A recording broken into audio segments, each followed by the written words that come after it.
And there's lots of other things that we've looked at. We actually went back and we looked at Abbott's record as a minister, as I said.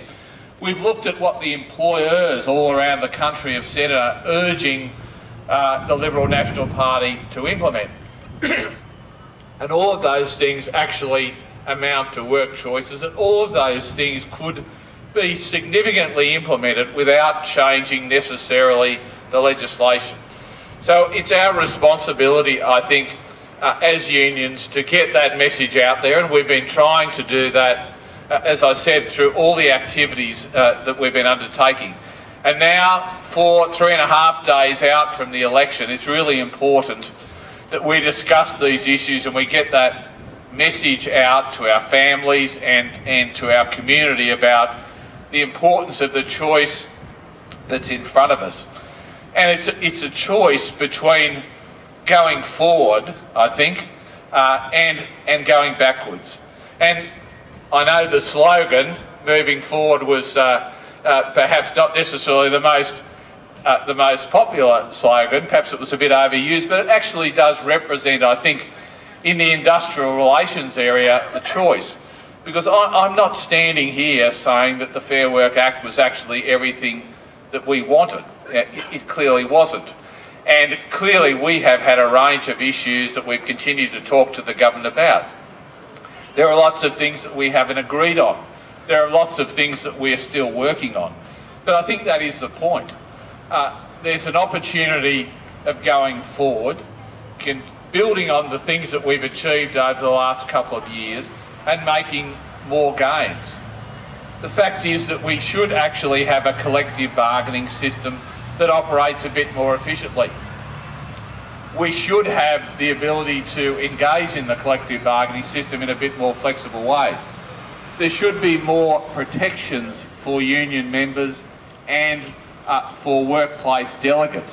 So there are lots of things that we're working on in respect of the industrial relations system, and lots of things that we can do over the next few years.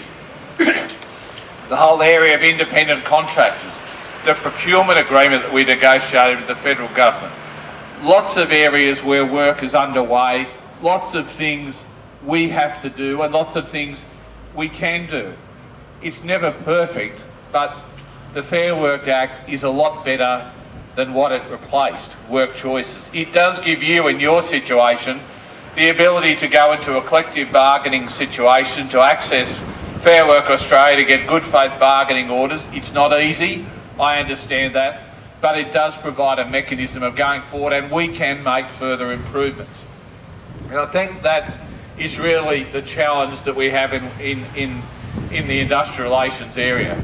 Do we go backwards to all the things that we actually thought we got rid of in the 2007 election, or do we actually solidify an industrial relations system which has got at its heart a safety net that can't be undermined and collective bargaining rights which are fundamental and can't be taken away? And so this is really, I think, the challenge in this election, to ensure that all of those gains that we achieved in 2007 are actually set in concrete and that we can then build on those. Now, there are a number of other areas, of course, that are really important from the point of view of unions and your point of view and your members and your fellow workers' point of view. Education funding, of course, is an important issue. National broadband is an important issue. Issues around health and safety are important. Education funding is important. And one other area that we've also fought for many years as union, which is occupational superannuation, is very important as well. And in this area, again, there's a stark difference. There's a difference between the government's commitment to increase the superannuation guarantee from 9% to 12%, something which we have in our general community movement in respect of since the mid-1990s, a system which provides more equitable taxation of superannuation, and a system which provides a simpler superannuation system that we estimate for lots and lots of workers will actually mean between 30 and 40,000 improvements in their working life in the superannuation they get through the MySuper proposal that's just been announced. So there are many important issues in this election, but I have to say, from the point of view of unions and from the point of view of workers, there's nothing more fundamental than the industrial relations system that actually operates in your day-to-day working lives, which governs the sort of rights that you have at work. You know, do you have a right to be consulted, or the employer have an obligation on them to consult you about change?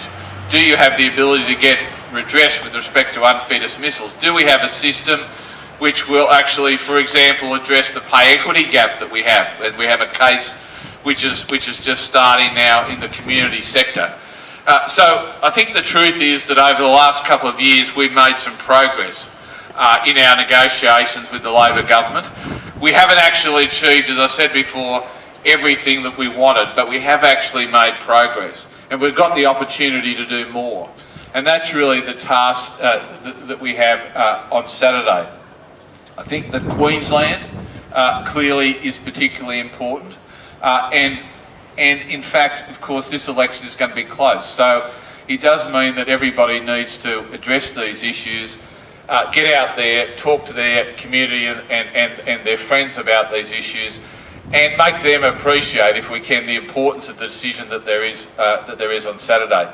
So thanks very much for having me here. I'm more than happy to take any questions that people might have about any of the issues that the ACTU's been addressing, or any of the issues that are out there in the election campaign.